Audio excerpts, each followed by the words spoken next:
you so much. So, Yeah. hi, Albert. We are live in Amy Carrier's classroom, and I am giving it a minute here to load in the classroom and to get some viewers. So, Okay. let me go to Amy Carrier's classroom. That's where we are. All right, let's go to the group. Let's make sure this broadcast is live. Mm-hmm. We have no challenges like we've been having. Okay, we are here. We are on. All right, Thank awesome. you. Yes, I'll also take like a minute to share it. yes, go ahead and share. So, I'm going to speak to our audience while we are waiting for more people to come. And I'm really, really happy. We had some technical difficulties this morning getting this up and running, but we have Albert. And yes, go ahead and share. Oops. We have Albert. And Albert and I started, this always happens when I go live with someone and I'm chatting with them beforehand. I always start talking with them behind the scenes. And I'm like, wait a minute. We have to talk about this when we go live. So, True. this gentleman next to me is Albert Nashon. Albert, how do you pronounce your last name? Actually, it is Nashon. Nashon. Okay. Nashon. Yes. Nashon. Nashon. Nashon. Yes. Okay. Albert Nashon from Nairobi, Kenya. A place that I know and I love and I miss. Yes, that exactly. So, Karibu, Kenya. Karibu, Kenya. Yes. And Albert is one of the newest mentors in my classroom, and I'm super, super excited to introduce you all to him today. So if you are here, please say hello. Please write a comment in the comments under the video, and we're going to get to know Albert more. And he's actually the first mentor that the first new mentor that I'm introducing in my classroom. And wow, you guys will see why I asked him to be a member of this community. So stick around. You're going to learn what Albert is doing for the most disadvantaged children in Kenya. That's who I went to Kenya to work with as well. So this is very near and dear to my heart, Albert. You are very near and dear to my heart already. So thank you for being here. I would like to ask that everybody take a moment to say hello in the comments. Let me know who's here and give us some thumbs up. What happens now? I've just started actually broadcasting in the classroom rather than my own personal profile. The audiences for me is a little different. So it's going to take a little time for us to get some people here. Okay. So while we're waiting for that, you can go ahead and share it wherever you need to share it, Albert. And yeah, so just doing that right away so that my Kenyan friends could also catch up. Excellent. And welcome so much to all my Kenyan friends, slum coders, and all the friends that we have around. You know, this is actually an amazing step and a start to the new year. You know, just being on this platform and sharing how our disadvantaged but talented young kids from the low-income communities are gonna get exposed in various ways. So please join us in class. We're waiting for you. We have amazing things to discuss with Emmy, and you don't want to miss this. You definitely don't want to miss this.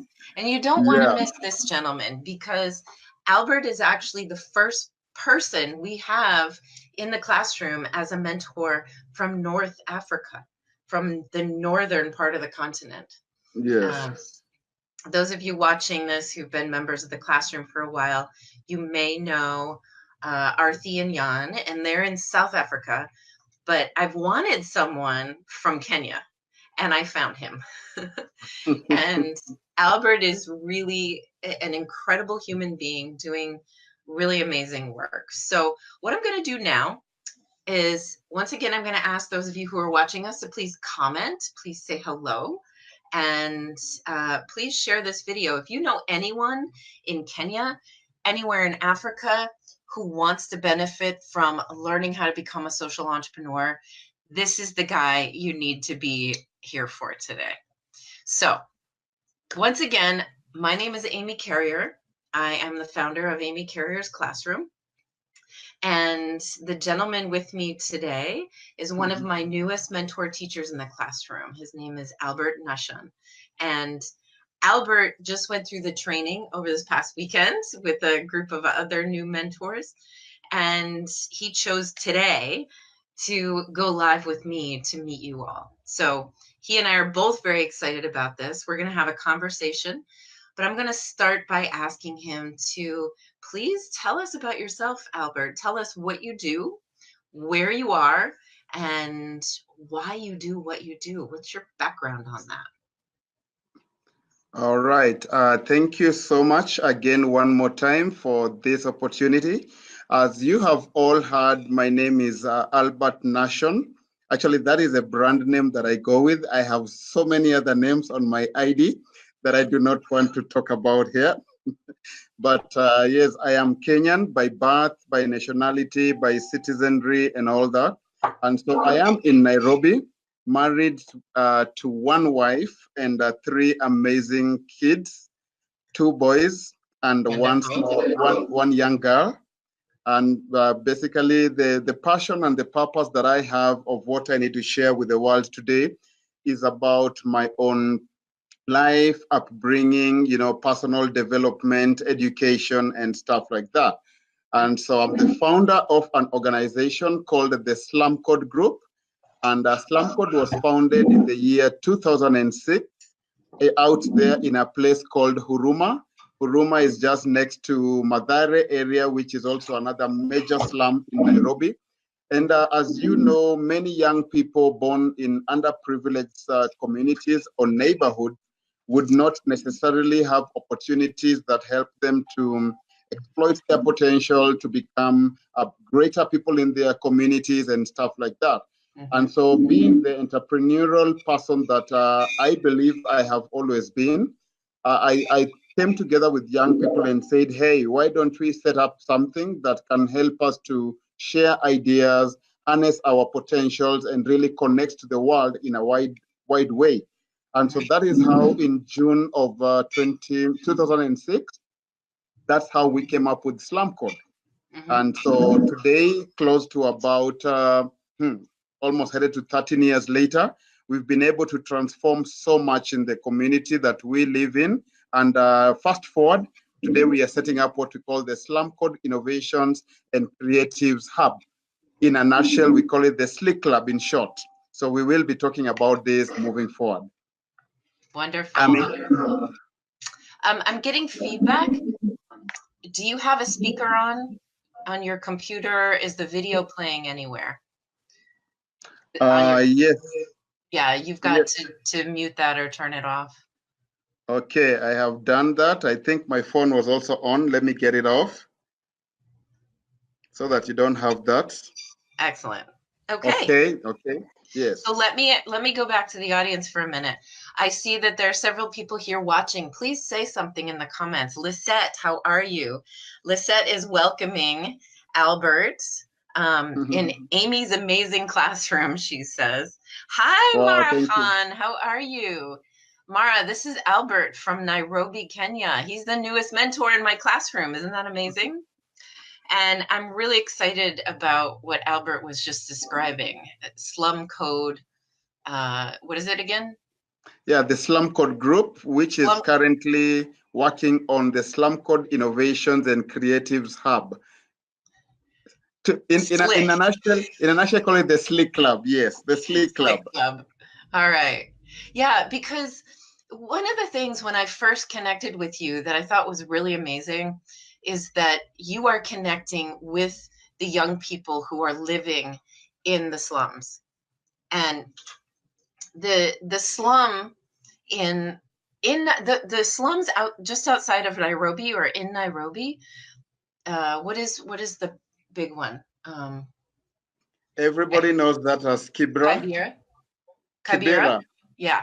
Kibera, yes. So I went through Kibera and then I actually walked through Kibera a little bit And from my understanding, it's the largest slum in all of the African continent. Yes, yes, it is. Though there's been contention, but yeah, Kibera is the largest slum in the African continent. But now so much is being done to be able to transform the lives and the living conditions of the people around that place. So yes, Wonderful. it is. But Yeah. apart from Kibera, we have Mathare, we have so many other slums around Nairobi and even out of Nairobi. Mm-hmm. Mm-hmm. Well, when I Yes. heard what you were doing and that you were specifically working with the young people in those slums, we're talking now, for those of you watching who've never been to a slum in a developing country, you and have really no idea what we're talking about. I can say, especially those of you in the West, if you've never been to one of these slums and you don't understand and you don't really have the perspective that there are entire families who live for generations in these slums, which are essentially dumps, right? They're plastic sheets put together to make a home, a very small little room. There might be a cot, there might be, found furniture or something, found pots and pans, but this is how little resource there is for the people who live in these places. And historically, there's been no way out. And this is where the street children end up. This is where the women who are part of the sexual slavery trade, who end up having children, they end up in places like this because there are no options for them. Can you talk to us a little bit about that, Albert? Give people watching a bigger view. I had just a limited view while I was there visiting, and that's what I saw. But I would like you to explain it more. Thank you again, Ami. And the truth, yes, is that when we are talking about a slum, particularly in Nairobi, and like I said, there's many of this. Kibra is the most well-known slum to Yeah. everybody because of many different issues. But as you put it very clearly, for anybody to be able to find themselves, because I wouldn't say people choose, for anybody to be able to find themselves living in that kind of a life, that is actually the extreme side of living in the slum. Right. Today in the 21st century and probably in 2019, so much has been done, even with the United Nations, to do with the slum upgrading projects. Good. And so we have a lot of changes to do with the waste management and recycling, aspects of security. When we talk about education and better housing, so much is being done. But again, when we look at Africa, which currently today, as of now, has a population of close to 1.3 billion, and most of those people are young, whereby we are seeing that the median age of Africans is like 19 years. Bringing it home to Kenya, bringing it home to Kenya, where we have a population of about, as of today, again, this is about 49 to 50 million people. You get it? And again, the young population in Kenya and in Africa is almost just one and the same thing. We have so many young people. We have a lot of challenges to do with that demographic. And that is why you would find that there is what we call rural-urban migration, where so many people feel like opportunities are in the urban cities or the urban centers. So there will be a ripple effect to how the the circular life becomes, because you'd find many young people dropping out of school, coming into Nairobi, finding that life is so harsh within the larger cities, and so they would end up staying in the outskirts of the town or of the city. So that is how slums ends up being the first point of where a young person would call home. And so the slum communities grow, they continue to grow. The challenges are too much, but also the fact that they can set up the so-called ramshackle of homes. They can live besides the rivers. They can put tin-roofed houses any other place and just live the most, what I would call the most affordable or the cheapest way to make a life in Nairobi. So that is what becomes of the slums. And so you'd find that with this population increasing and with this sort of people becoming an entire family, then the challenges become quite a lot, and it spreads all over the place. So for us, in a place like Huruma, Mathare, where we started off Slum Code, it is not to that extreme, but we have populations. We have young people who are jobless. We have street families where people go into the big city to do what we call hustling, then come back this way in the evening. So yeah. Literally, it's not a very easy life, but we are glad that with the kind of projects that are being carried forward, a lot of changes being witnessed today. Ami? Wonderful. Well, and I appreciate you describing it the way you did, because, I spent time in Kenya. I worked with orphaned, abandoned, and some sex trafficked girls. And I did travel a lot throughout the country. But even though I was able to live with Kenyans and have an authentic experience, I'm still an outsider. I still looked at this through my American eyes.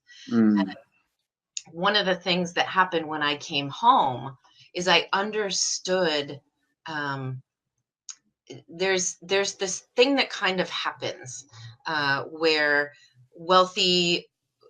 seemingly wealthy people who can afford to travel, Westerners and especially white people who go to these other countries, sometimes it's a form of tourism, and that bothers me. So when I came back, I spoke out against that, and I said, we have to be very, very careful. We are guests. We must be respectful. What you see is one tiny little slice of the reality. Now, I was there specifically to work with very disadvantaged children, and they're wonderful. In fact, I just saw today one of the girls who was in my class in 2011.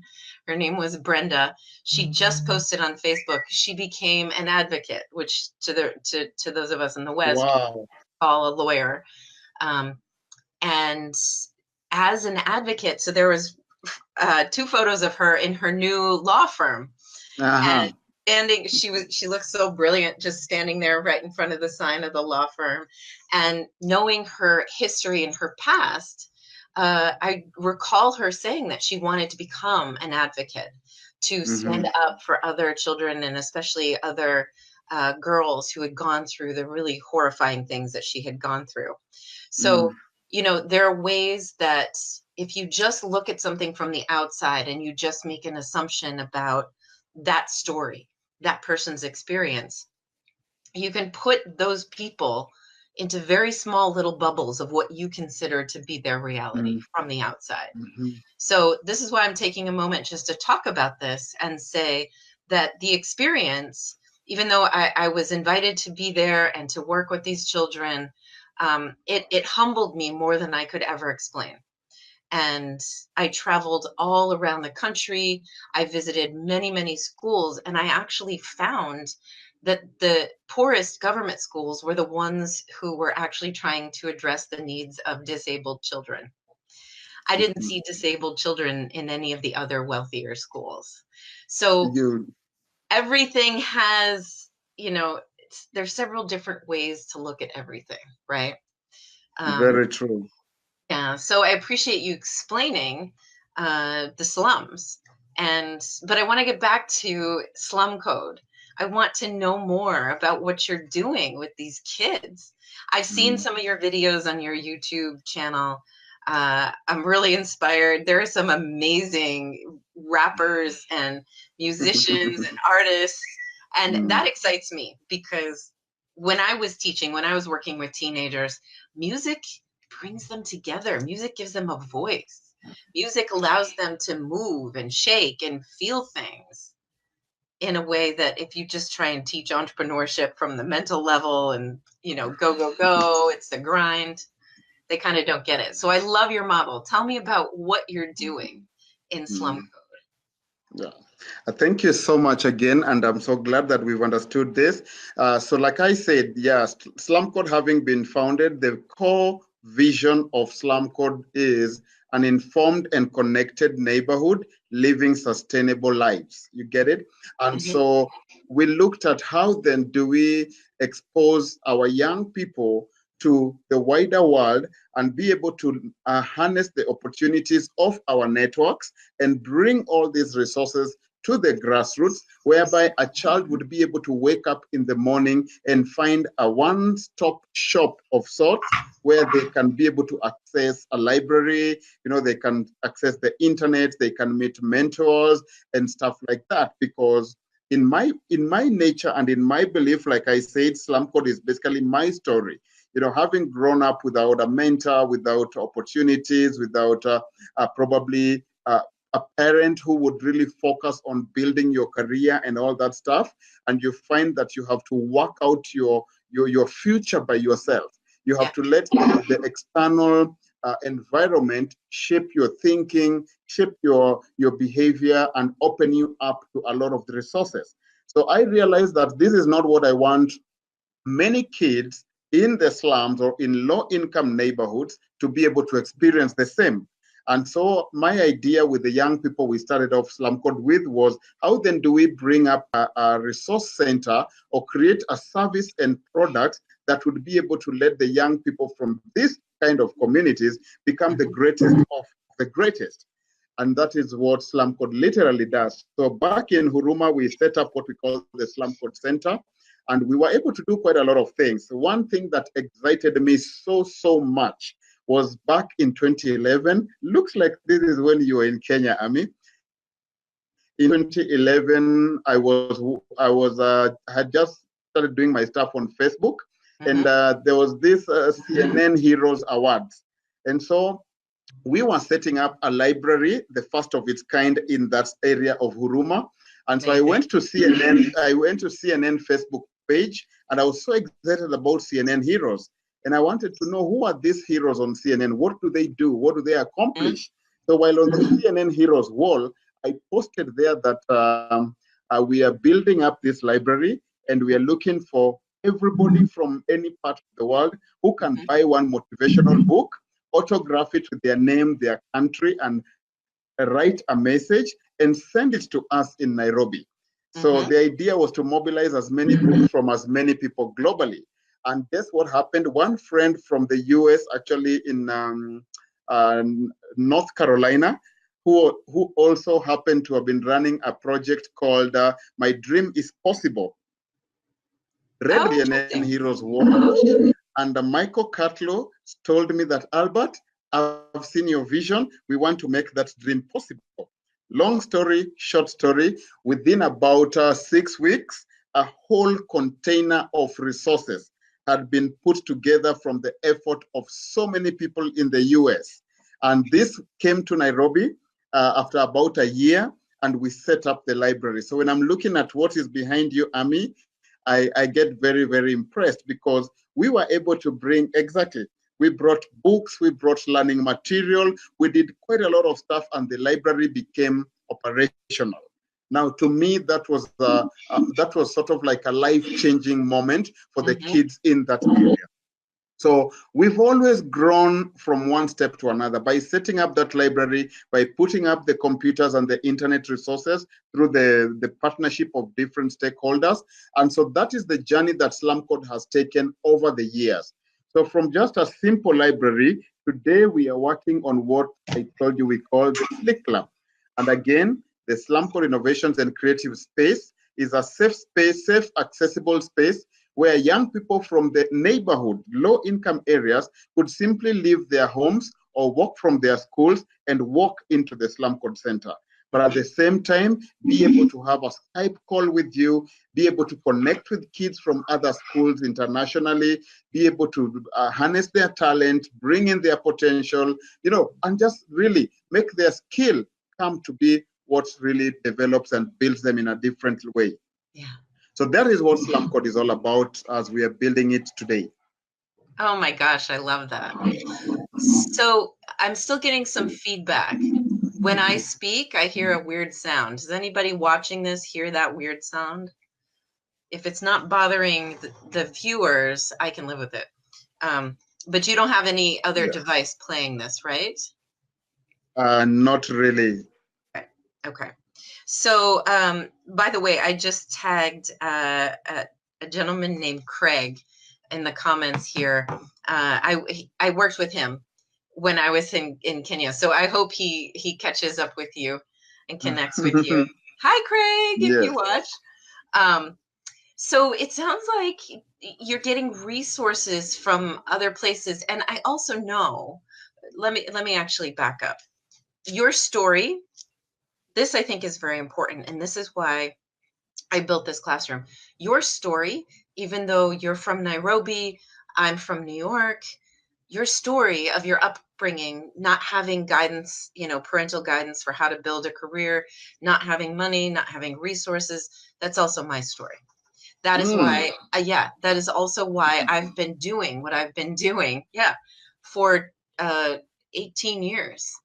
Oh, wow. I felt this deep lack of guidance.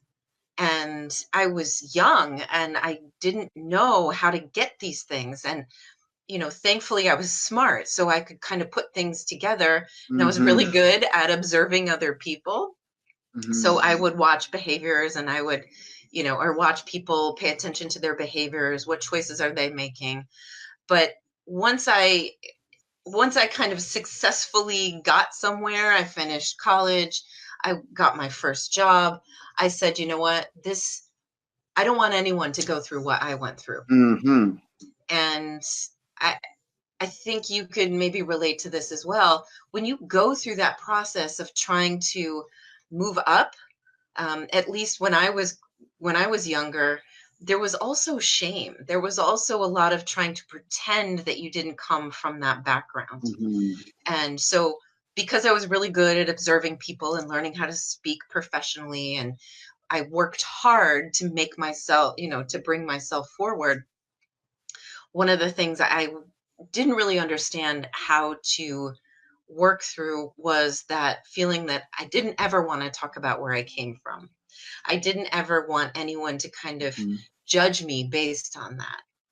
Now, I do think that things are different today with young people, but I think it's still there. And that's why I built this classroom, to normalize it to the rest of the world, and to, for me to come forward and say, hey, this is my story, and to bring Albert and for him to come forward and say that this is his story. And look what both Albert and I have done out of those childhoods, the upbringings where we just didn't have resources. We didn't have mentors, we didn't have guidance. But we got here, and now we're doing that thing where you reach back and you want to bring everybody else forward. Yeah. Very true, and that sort of a culture and historical background, as they say, necessity is the mother of invention. You get it? Anytime you find challenges, then you want to come to step up and style up and create solutions. And so even for me, having grown up and risen as a social entrepreneur, something that I didn't know I was doing, until when I was learning is when I was told, no. The kind of thing that you're doing is building a social enterprise. And you're empowering people by creating an impact right at the community level, using the available community resources to be able to build a dependable future for people. So as a social entrepreneur, I've been able to learn that we are powerfully created with mindsets, attitudes, and mental status that can make a difference in our own communities. So when we are looking at things to do with environmental sustainability and management, when we are looking at what we call the creatives economy, where young people are able to use their talent to do spoken word poetry, to do music and hip hop, to come up with drama, then you see all this sort of potential can be packaged together as long as the young people get mentorship, they get coaching, and they get guidance. And that is why, for me, Ami Career, the idea of putting up a one-stop shop, which is an easily accessible, safe space for young people to come and learn social entrepreneurship. And now you see, through what I'm doing, in 2016, together with the team, we created a concept dubbed March to Greatness. and I'm sure you heard about March to Greatness. Yes, Yeah. tell us about that, please. Same thing. March to Greatness is a call to action to inspire young children from the low-income communities to believe in themselves, to trust in their capacity and ability to achieve something. Because I believe I have been self-made. And so all the kind of people that I've attracted around me have also built potential to be able to achieve this. So when we said let's march to greatness, it was a call to action to all the young people that we work with, that we can all achieve our dreams if we believe in ourselves, if we identify our passion and our purpose, and be able to move to the next level. And so this is what has truly inspired many of the people that I work with, because they know that it is possible, it is doable. And you find by the place of birth, where you stay, or anything like that. But you can build your potential and become a greater personality. So in 2016, we came up with March to Greatness. And like I said, we defined activities under March to Greatness, because this is supposed to do three things. Number one, March to Greatness is a campaign to mobilize resources and resource partners to help us set up, equip, and sustain the Slum Code Innovations and Creatives Hub as a model, not only for Kenya, but for Africa, because that's what we're looking at. So we created activities, and the first activity under March to Greatness, after doing all the what I would call a campaign preparation props, we did a musical anthem, which is in the YouTube channel you talked about. We set up a web portal by one of our young ICT managers, another young person who is doing this sort of stuff. And so we created what we call Hike of the Great. And Hike of the Great was our first major event for last year, which saw everybody who was interested go onto the online portal, which was marchtogreatness.com, and sign up. And do you know what the challenge was? What? That we each raise $1 for each meter of the 5895 meters of the Kilimanjaro. So the idea was to climb Mount Kilimanjaro. Yes, the idea was to climb Mount Kilimanjaro, which is 5,895 meters. So the challenge is you raise $1 for each of these meters.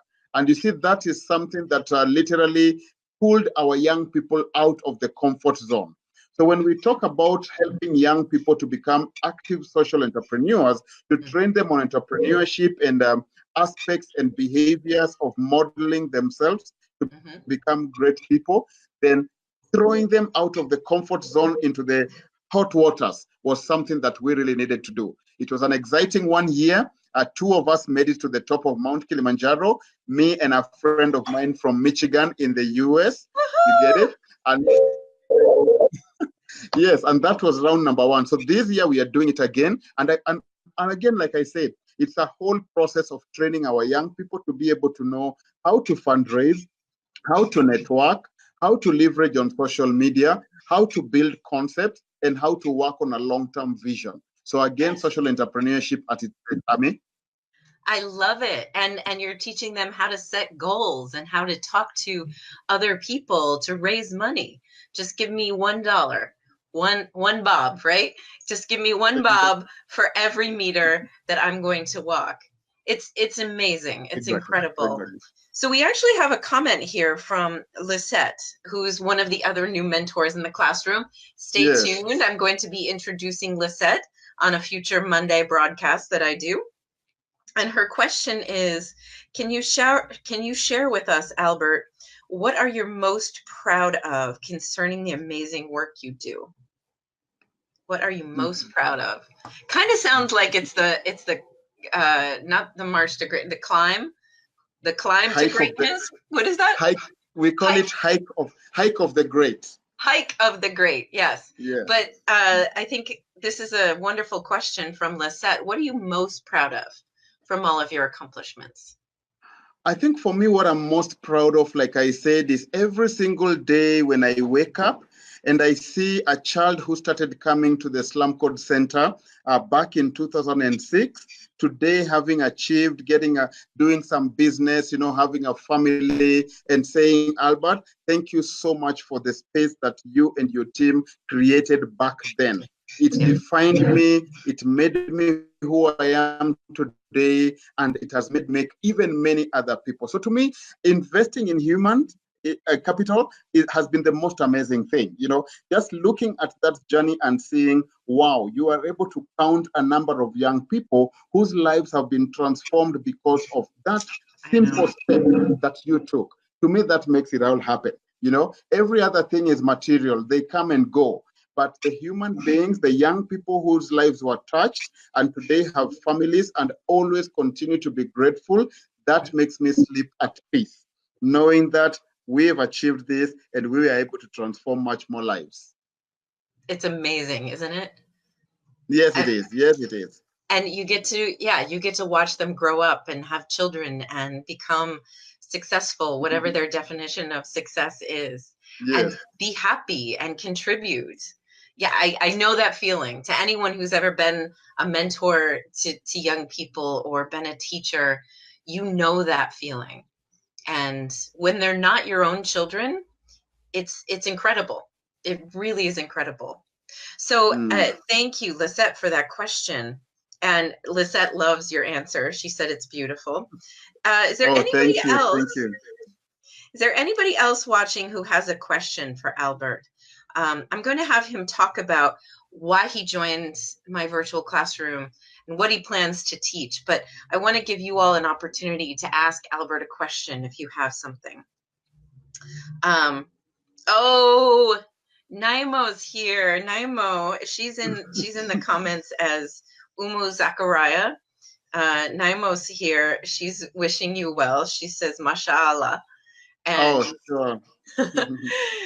You all might meet Naimo. She comes and works with me, but she actually came from Kenya as well, from another situation where she did not have the support. And actually, Albert, you and I haven't talked about this, but I'm very passionate about providing these learning opportunities, not only to young people, but also to refugees, to people who find themselves in new countries.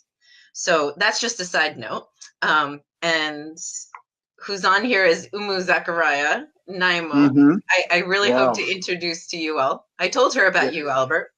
Oh, thank you. Thank you. That's amazing. So tell us why you joined this classroom, please, and what you plan to teach. Wow, this is amazing. And like I said again, with the kind of work that I do for the low-income communities, an opportunity to be able to share my work with the global space is actually an amazing thing. And if I'm allowed to do this, I know social media, leveraging on social media is one powerful thing that I even teach to the young people that I work with nowadays, because I met somebody called Batola. Yeah, I'm sure you know Batola. Everybody knows Bertola. Everybody knows Batola, yeah. So hi, Bertola. Hi, Batola. He is actually in Nairobi. He must have left just today. He was here for about 2 days. I was busy. He was busy. Probably we were not able to meet. But through Batola, he created a Facebook platform again called Impact Playground. Yeah. And so through the Impact Playground, I was able to meet several people, including Julia Newman. And so Julia Neyman is the one who, I think she was posting about the class. And because of the learning that I wanted to do, I saw what she was doing in class. And because of her sessions on entrepreneurship and passion, I was like, wow, this is somebody I would want to connect to. So having connected to Julia Neyman and saying about Monetize Your Passion Academy and asking her to partner with us and collaborate with us for the March to Greatness campaign on entrepreneurship. So that's how I knew about you and what you do. And I was like, wow, I think this is amazing. You see, being in Nairobi and doing all these sort of things with the young people and with our budding entrepreneurs, I'd want also to learn. And so I began following what your class teaches. I began following Julia Neyman's sessions, and I was so impressed about the weekly setup. Different mentors and trainers who teach different subjects and all that. So this really kept me very, very excited, and I was actually looking forward to join the class. One thing that hit me by surprise is immediately we came down from Mount Kilimanjaro. That's when Julia inboxed me and said, Albert, would you mind joining the class? And I was like, yes, that's something I wanted to do, you know. So even before I could ask, she asked me, and I was like, I can't wait to do this. And because I knew that thank you. So I was like, this is one opportunity to be able to scale up my work, to be able to tell the world what we do in Africa, in Nairobi, in Kenya, and to find other people who are doing various projects elsewhere so that we can collaborate, we can cooperate, because we are all in the process of making the world a better place through the various initiatives. And Ami, I can tell you, this is one of those platforms. There is nothing more important than sharing knowledge, education, and transferring different information that becomes valuable to making the world a better place. Thank you so much for setting up this. I can't wait to have my sessions going on there, as we said. So from next week, March the 5th, which is a Tuesday evening, I plan to start going live, from a very nice location. Excellent. And I'll tell you about that. And so the way I plan to do my sessions is very easy. I always say this is not about me. It's about the people that I can pull together, support each other, and share knowledge. So for the 4 weeks, I will be taking 2 weeks to interview young entrepreneurs, either from the low-income regions or otherwise, to be able to share their journey of growth in entrepreneurship. And then 1 week, I'll be doing a review of the 2 sessions. And the last week, I will be doing a training on social entrepreneurship, social impact, and how young people can be able to use their talent, their potential, and creativity to build a sustainable business. I love it. Thank you. That's amazing. I love the structure. I love that there's going to be a lot of diversity to where you are and what you're doing. And so what time? We do everything in New York time in the classroom. So everybody, we don't abbreviate time zones. Everybody in the world knows that where New York is. If they can find the time in New York, then they know when your class is. Yes, I think this time mine will be 6:30 p.m., which I have a feeling, what time is that? 10:30 in the morning? Yes.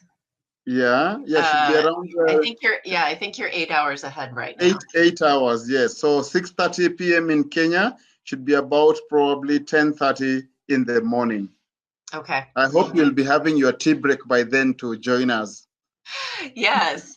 And okay, so on Tuesdays, you're going to be able to catch Albert teaching social entrepreneurship on Tuesdays, no matter where you are in the world. And the thing about this classroom is you can always watch the lessons in broadcast and rebroadcast. We leave them up for forever. In the beginning, we were going to take them down. Now they're just there. If you can find Albert's videos, you can watch every single one. Oh, and definitely. You can learn everything that he's teaching. Now, I'm getting some more comments. Let me check these out.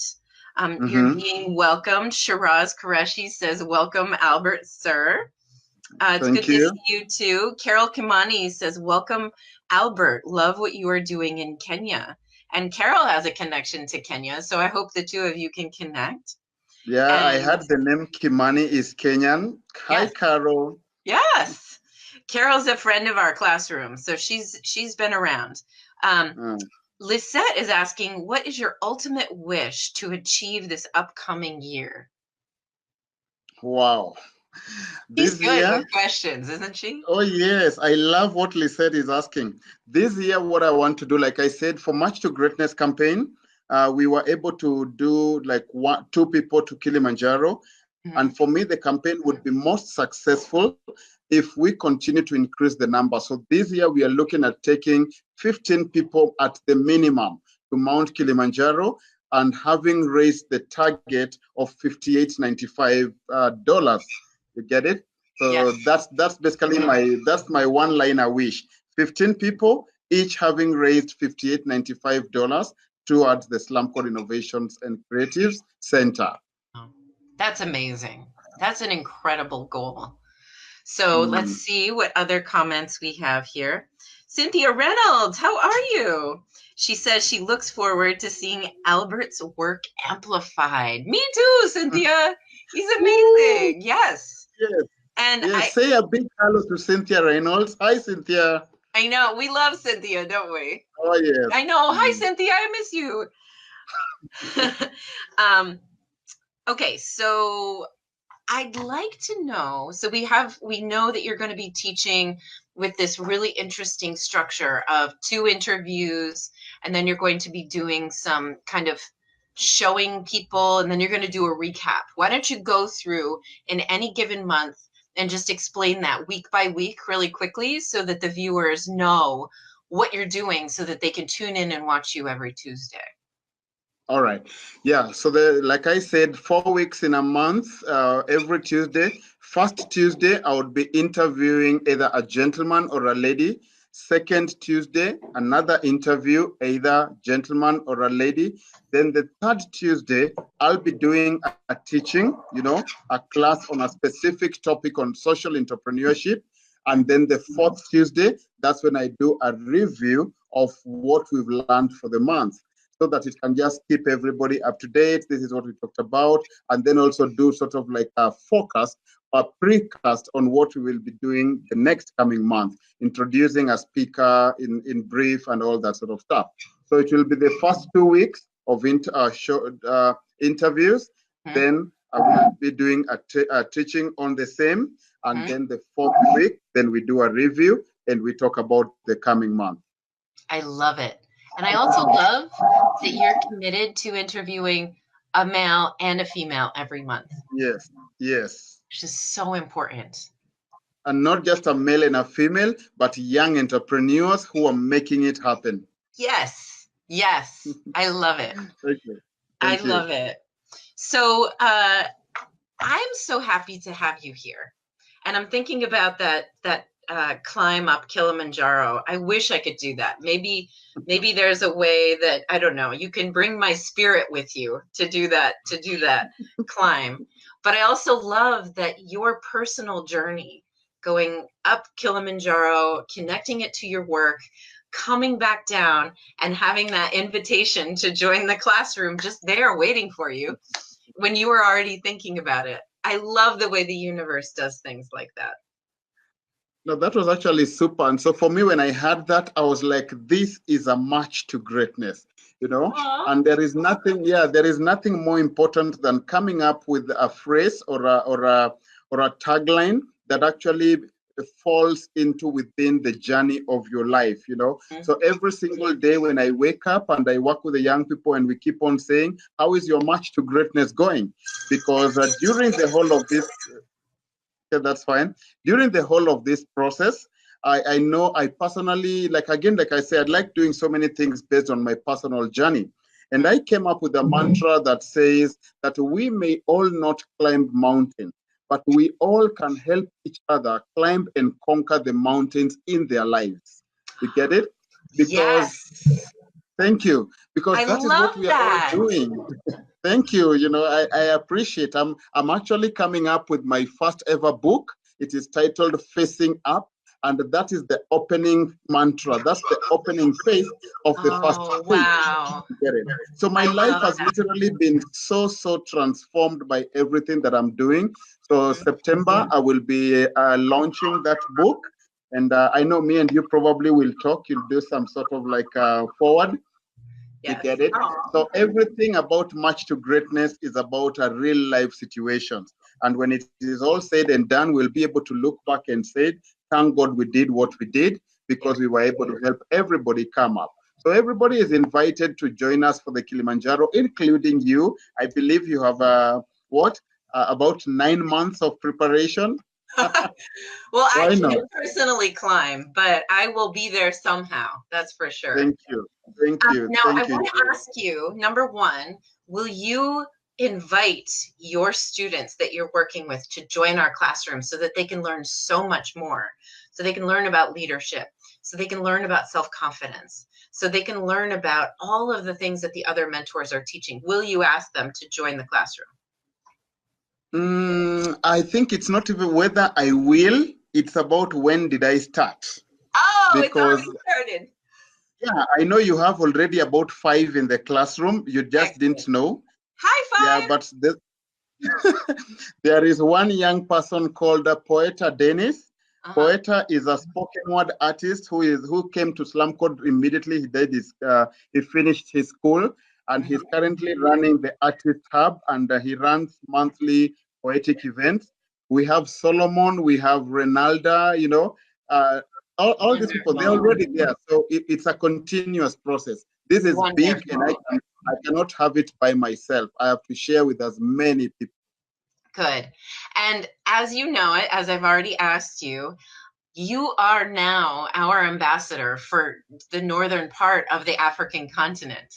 So I'm very delighted to have you here for so many reasons, and also because you are able to share with other people that there's this tremendous resource and all of these amazing people who are just giving their time, going live through this funny little group and Yes. teaching what they know so that anybody can benefit from it.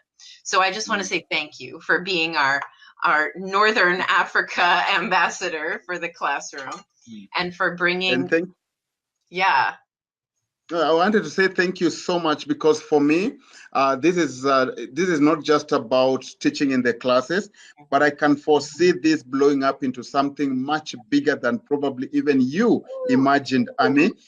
Because it starts off as online trainings, it continues to grow. You just never know. Innovation and creativity is at the bedrock of our success. Yeah. And you watch this space, you're gonna see what happens. Wonderful.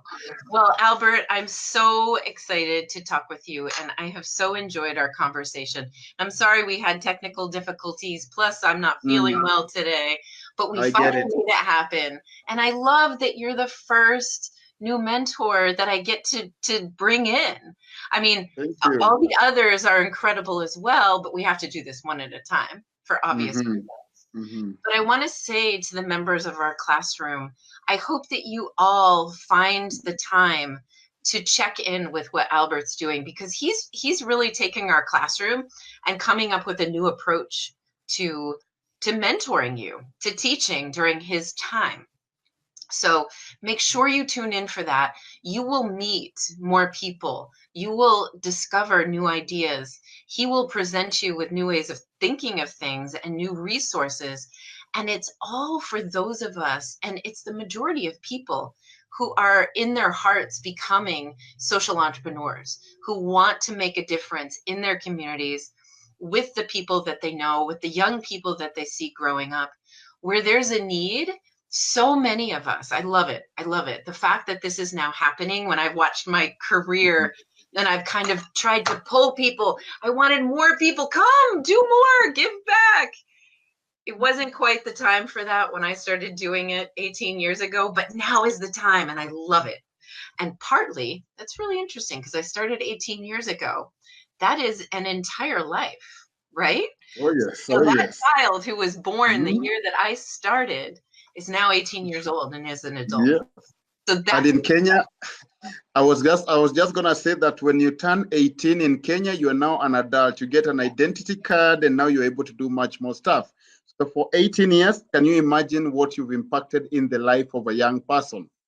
right. So, And that's what I want everyone to understand and to realize. If you're watching this, even if you say, I'm not going to be a social entrepreneur for whatever reason, you are still, I wrote an article about this, you are still impacting the lives of young people. Even it's as simple as if you are passing a young person on the street, especially a teenager, if you choose to not look them in the eye, to not acknowledge them, that's a message that you're giving them.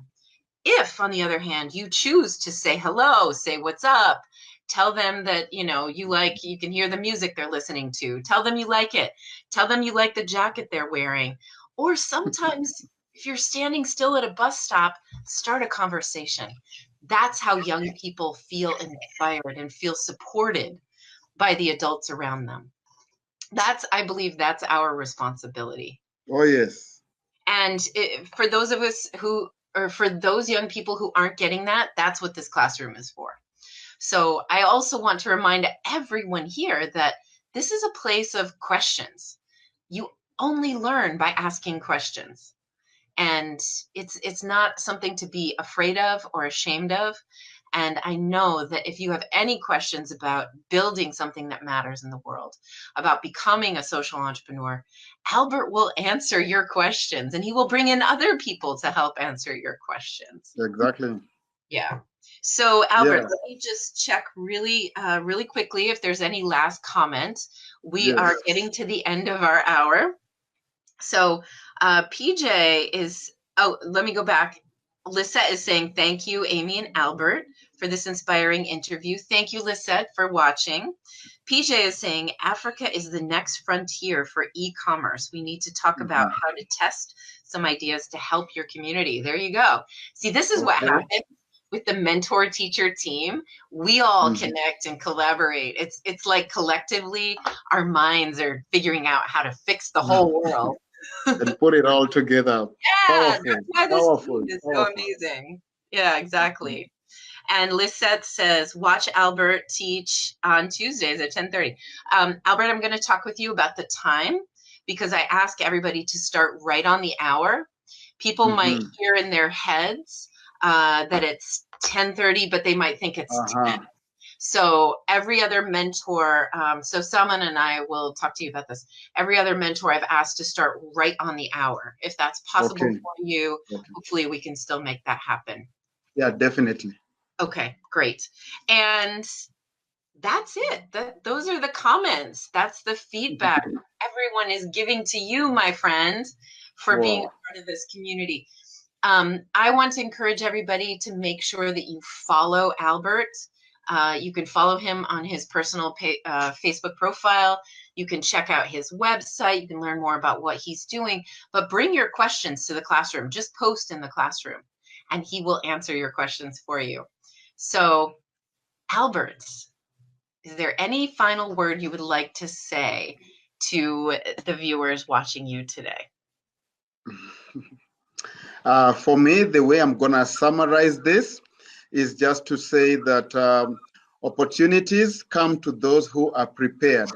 And the only way that you can leverage is by opening up your attitude to be able to have a thirst to become better, to become greater, and to become more amazing. We all have the capability to make a difference in the world. And when you seize an opportunity, to give it your all, give it your best, just be who you must be. And you never know who your life is touching. Sometimes you would do things, nobody would respond, but you never know how deep the message is going into people's lives. So just do you, be you, just be the best. And you never know what changes you might make. Thank you so much, Amika. I love that. I love that. So be you, be the best you can be, seize every opportunity. That's the advice we get today from Albert Nashon from Nairobi, Kenya. Albert, I'm so blessed to have you be here with us. And to everybody who is here with us, thank you for watching this. If you are not a member of Amy Carrier's Classroom, join now. It's free. Go to amycarriersclassroom.com or just search for it. It's my name, which you see down there in the red strip. My name, Classroom. It's just a group on Facebook. It's free. And answer the 3 questions that are asked so that we know where you are in the world. And that's it. You can become a member. You can get notifications about all these incredible free live lessons about things that matter in the world from people who are already doing it. They're already successful. They're already exactly in the right place to mentor you to make a difference in your community. So thank you all for being here. Thank you, Albert. Oh my gosh, I'm so glad you're here. This is awesome. And very, very impressed. Yes, Asante Sana. Asante Sana, Ami. See you all on Tuesday, March 5th for the first session. Just check it out and see how we go live on Amy Carrier's Classroom. You have no idea which entrepreneur will be sitting there. Time to learn, time to share, time to make it happen. Good night, everybody from Nairobi. Adios. Thank you. Bye-bye. Okay. Bye.